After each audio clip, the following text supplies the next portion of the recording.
Have you ever stood outside your child's bedroom door, holding your breath, hoping, just for tonight, that they would drift off peacefully without needing you to lie right there beside them? Maybe you've spent hours in that room, watching the moonlight cross the floor, wondering when your own evening is finally going to begin. If you have, please know you are not alone. There is a specific kind of exhaustion that comes from being the sleep anchor for your child. It isn't just about the lost hours. It's about that quiet, lingering feeling that you are the only one who can make them feel safe enough to let go of the day. Many parents I speak with feel caught in a difficult tension. On one hand, you cherish those soft, sleepy moments. You love the way they lean into you, the way their breathing slows down when you are close. It is a beautiful part of the connection you share. But on the other hand, you feel the weight of your own fatigue. You feel the pull of your own life, the need for a moment to breathe, to connect with your partner, or simply to rest your own mind after a long day of demands. It is common to believe that teaching your child to fall asleep alone is a choice between being a responsive parent and a strict one. We often worry that if we step away, we are somehow withdrawing our love or ignoring their need for comfort. I want to start by gently shifting that perspective. Teaching your child to fall asleep independently is not about abandonment. It is about helping them develop a new, vital skill, the ability to find their own sense of safety and calm, even when you aren't sitting inches away. Think about it this way. For a long time, you have been their external regulator. When they are restless, you provide the calm. When they are anxious, you provide the presence. You have done a wonderful job of teaching them that they are loved and secure. Now, we are simply moving to the next stage of that lesson. We are teaching them that they carry that security within them. They don't need the physical proof of your presence to know that the world is okay and that they are safe to close their eyes. Before we get into the how-to, I want you to consider the why. Often, when a child insists on us staying, it isn't just about the physical closeness. It is about a fear of the unknown. The transition from the noise and activity of the day to the quiet, dark stillness of the night is a massive shift. For a child, that quiet can feel big and empty. If they have become accustomed to your presence as the fill for that empty space, the prospect of facing it alone feels daunting. They aren't trying to be difficult or demanding. They are simply experiencing a moment of separation that feels significant to them. As we move forward, we are going to look at how to build a bridge between their current dependency and their future independence. We will talk about the importance of rituals, the subtle power of your own calm, and the ways you can communicate that you are close by, even when you aren't in the room. This process requires patience, not just with your child, but with yourself. You might feel a pang of sadness as they become more independent, or you might feel frustrated when progress isn't linear. Both are perfectly normal. The goal here isn't to get them to sleep alone overnight by magic. It is to help them take one small, confident step at a time toward comfort in their own company. It is about building a bedtime experience that feels predictable, secure, and gentle. We want to replace the cycle of, "I need you to be here," with a sense of, "I know where you are, I know I am safe, and I am ready to rest." In this first part, our focus is on creating a foundation of safety. If your child feels that your departure is a sudden, jarring event, their nervous system will naturally kick into alert mode. They will fight sleep because their body is trying to keep them safe. But if we can make the bedtime routine a slow, predictable descent into relaxation, the transition to being alone becomes less of a jump and more of a natural conclusion to the day. We will begin by exploring your own emotional state at bedtime. Does your child feel your lingering impatience? Do they sense your desire to be anywhere else? Children are incredibly intuitive. They can often smell the urgency in our movements. If you are rushing through the story, glancing at your phone, or mentally checking your to-do list, your child will sense that you are checking out, and they will cling harder to ensure you stay connected. Tonight, I want you to try something different. Even if you are still sitting with them, change your internal intention. Approach the bedtime routine as if it is the most important appointment of your day. Slow your movements down. Let your voice drop to a whisper. Let your breathing become deep and steady. When you create a bubble of calm around them, they begin to borrow that calm. And once they can borrow your calm, they eventually learn how to generate it for themselves. We are just beginning to lay this groundwork. As we move into the next section, we will look at how to structure the evening so that by the time you reach the bedroom, the stage is already set for rest. We are not just changing a habit. We are nurturing a child's confidence in their own ability to find peace. Take a breath, trust the process, and remember that you are doing something deeply loving by helping them grow. Now that we have established the importance of your own calm intention, let's look at how the hours leading up to bedtime directly impact your child's ability to settle. Often, when a child struggles to fall asleep alone, it isn't because they are stubborn. It's because their nervous system is still stuck in daytime mode. They are overstimulated, overtired, or simply haven't had the space to process the sensory input of their day. Think of the evening as a long, slow landing strip. If we keep the lights bright, the noise levels high, or the activity frantic until the very moment we enter the bedroom, we are essentially asking a plane to land on a runway that hasn't been cleared yet. The transition from high-energy living to quiet sleep requires a buffer zone. This is where your evening rhythm becomes your most powerful tool. About an hour before you intend for them to be in bed, start dimming the lights in your home. You don't need a total blackout, but softer lighting sends a powerful biological signal to the brain that the day is winding down. Turn off the television or put away tablets. We want the environment to mirror the quiet we are asking them to embrace. If your child is still running around, wrestling, or watching high-stimulation shows, their brain is flooded with dopamine and cortisol, the exact opposite of the hormones needed for sleep. During this hour, choose low-key activities. Puzzles, gentle drawing, looking at picture books, or perhaps a warm bath. This is the time to begin the conversation, not by lecturing them, but by modeling the pace. Speak in shorter, quieter sentences. Move a little more slowly.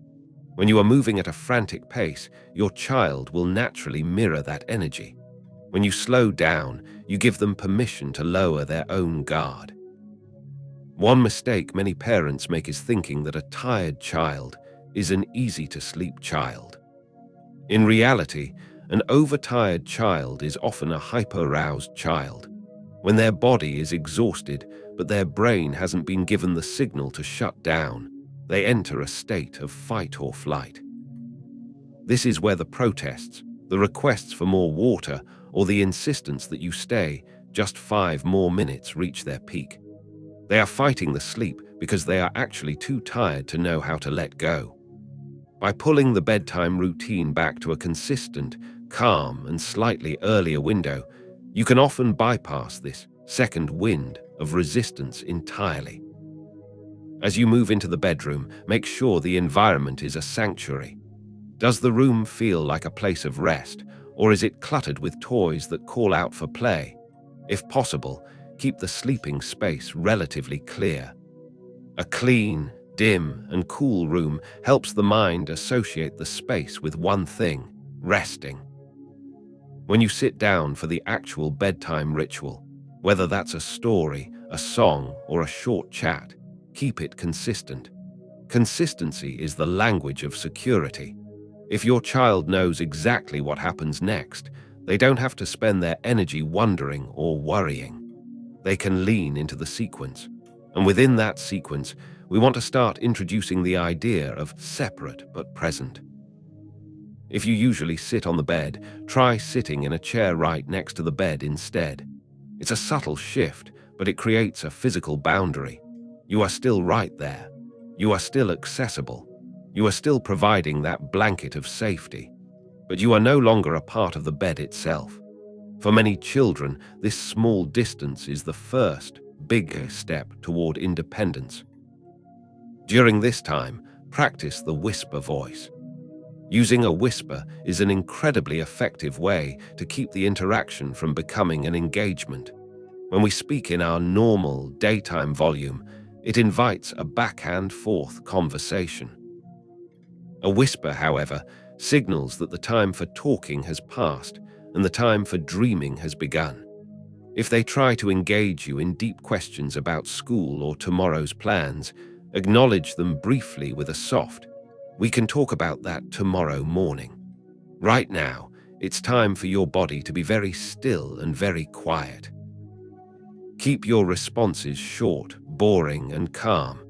You are becoming a lighthouse, steady, predictable, and present, but not actively involved in their late-night play or protest. You are teaching them that the night is for resting, not for brainstorming. As you sit in that chair, you might notice your child watching you. They are checking to see if you are really there or if you are about to slip away. They are looking for reassurance. You can provide this without saying a word. A gentle, steady gaze or a soft touch on their hand can say, "I am here, you are safe," far more effectively than a long explanation. In the next part, we will discuss how to manage the moments when they do protest and how to gently guide them back to rest without losing the calm you have worked so hard to build. This is about staying consistent while being infinitely kind. You are not just teaching them to fall asleep. You are teaching them that they have the internal resources to handle the quiet. So you have set the stage. The house is quiet, the lighting is soft, and you are sitting in that chair beside the bed rather than on it. You have established the routine, and you are holding the space with a steady, calm presence. But then it happens. The protests begin. "I'm thirsty. I'm scared of the dark. I just need one more hug." Or perhaps they simply start calling your name every 2 minutes just to check if you are still there. This is the moment where most parents feel their resolve start to crumble. We worry that if we don't respond, we are being cold.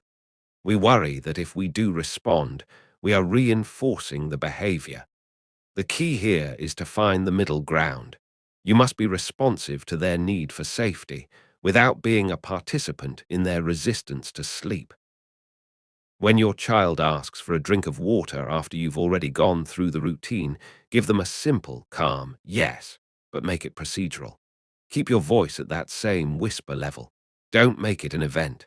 Hand them the water, wait for them to take a sip, and then, without further conversation, return to your seat. By keeping the interaction boring and brief, you are sending a clear message. I am here to help you rest, not to start a conversation or a game. If they ask for one more hug, offer a brief, gentle one. But as you pull away, use a soothing, repetitive phrase. Something like, "I'm right here, and your body is getting ready for sleep." You are anchoring them to the present moment. You aren't arguing with them about why they should be tired. You are simply stating the reality of the situation and reinforcing your presence. What if they leave the bed? This is common, especially at the beginning. If they come out, do not lecture, do not get angry. Simply stand up, take them by the hand, and lead them back to bed. Use the same calm, repetitive language. "It's time to sleep. I'm going to sit in my chair now." You are like a sturdy, patient guide. If they get up 10 times, you guide them back 10 times. The emotion you bring to this moment determines whether it becomes a power struggle or just a mundane part of the process. If you are frustrated, they will feel it, and they will fight harder. If you are calm, they will eventually realize that getting up doesn't get them anything. Not a conversation, not a game, not even an emotional reaction from you. It just leads back to the same quiet room. You might be wondering, but what if they are genuinely afraid? This is an important distinction. If your child is expressing real fear, validate that feeling. You can say, I know the dark can feel big, but you are completely safe here, and I am right outside. Validate the emotion, but don't let the emotion become a reason to stop the process of sleep. Fear is a feeling, not a fact. You are helping them learn that they can feel a little bit of fear and still be okay. As they get older, you can even give them a safety object, a special blanket or a small toy that acts as a surrogate for your presence. Tell them, this blanket holds my love and keeps you company while I go rest too. It sounds simple, but for a child, having a physical touchpoint can be incredibly grounding. Remember, the goal is to make your departure eventually unnecessary. But that doesn't mean you have to disappear tonight. If you are currently sitting in a chair next to the bed, you are already succeeding. You have moved from required presence to near presence. That is a massive leap.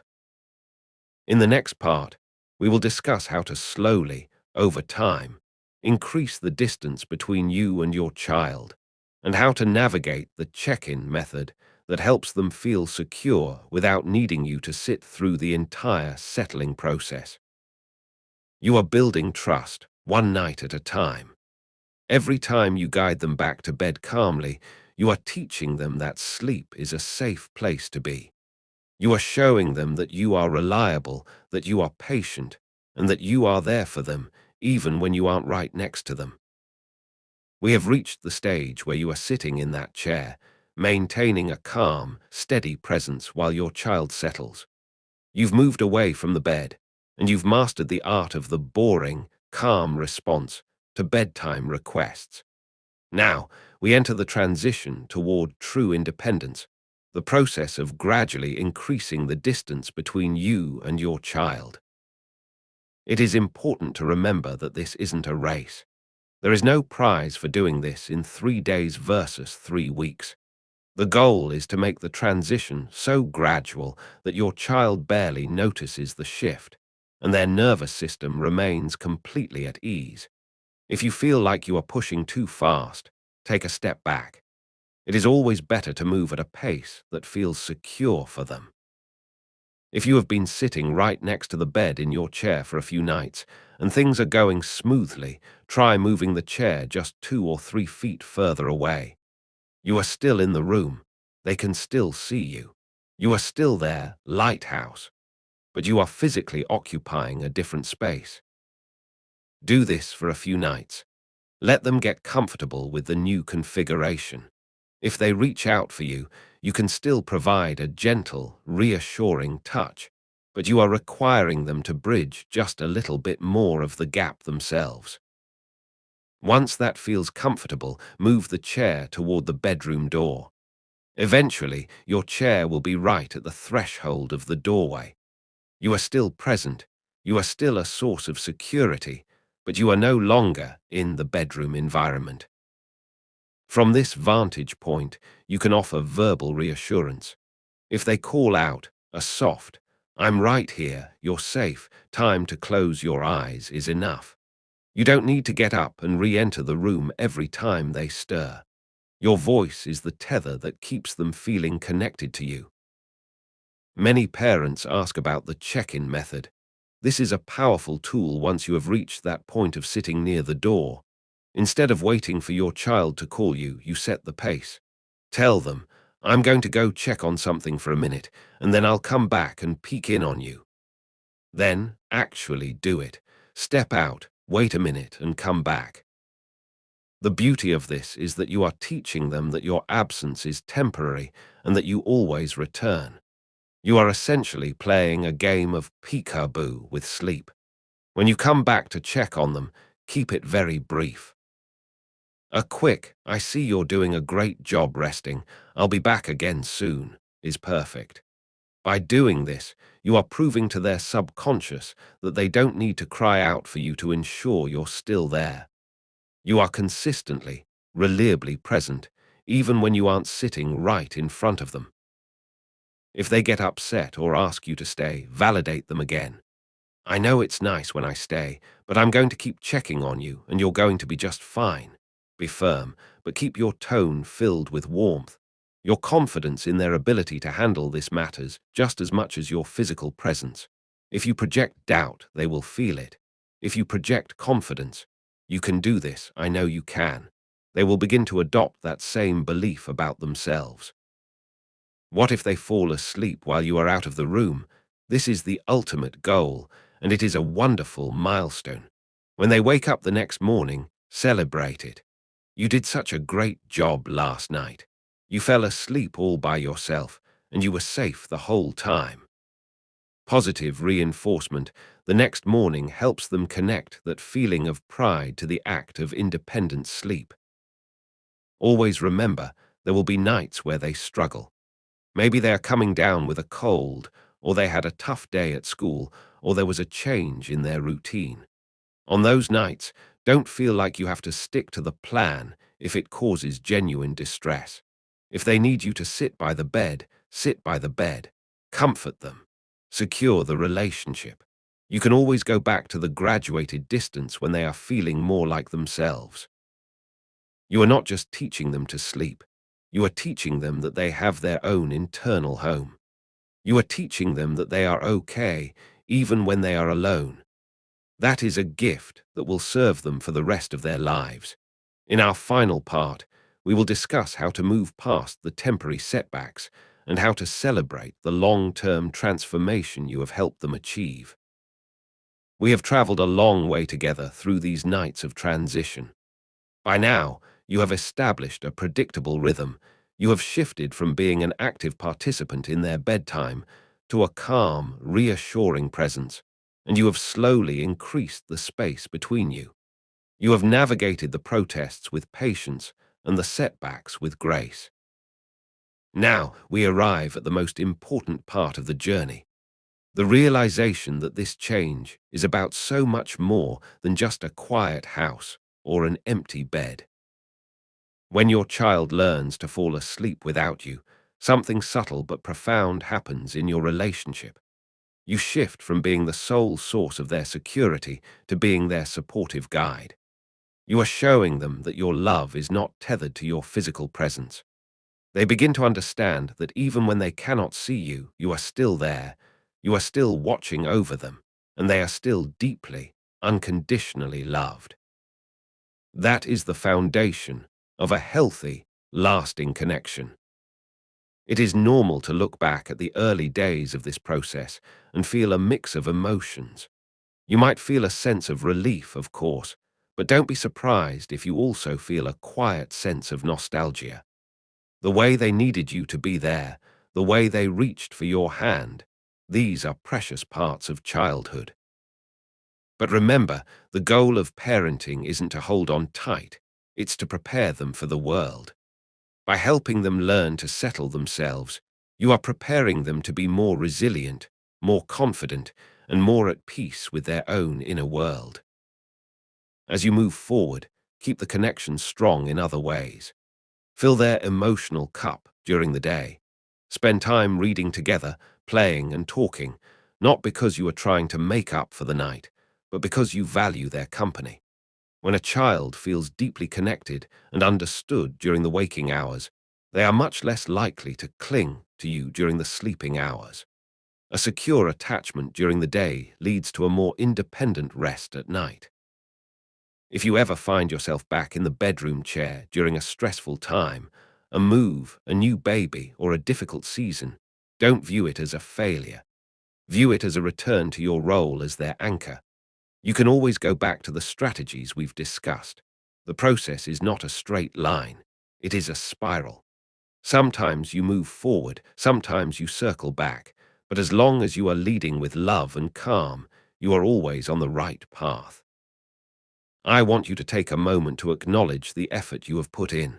It is not easy to be the steady one when you are tired. It is not easy to remain calm when your child is pushing against a limit. It is not easy to trust that they will eventually find their own way to rest. But you did it. You showed up, you held the space, and you helped them grow. Your home is becoming a place where everyone can find the rest they need to thrive. Tonight, as you walk out of that room, take a deep breath. Appreciate the quiet. Enjoy the time you have reclaimed for yourself, knowing that your child is drifting off, feeling safe, feeling confident, and feeling loved. They are learning that they can face the dark and come out on the other side. They are learning that they are capable and that they are ready for the adventures that tomorrow will bring. And the best part, they are learning all of this because you gave them the tools, the patience, and the safety to find their own way. You have done a wonderful job. Tonight, let the silence in their room be a sign of your success. Your child is resting, and you, too, have earned the peace of a well-deserved, quiet evening. Trust in what you have built and know that you are exactly the parent your child needs.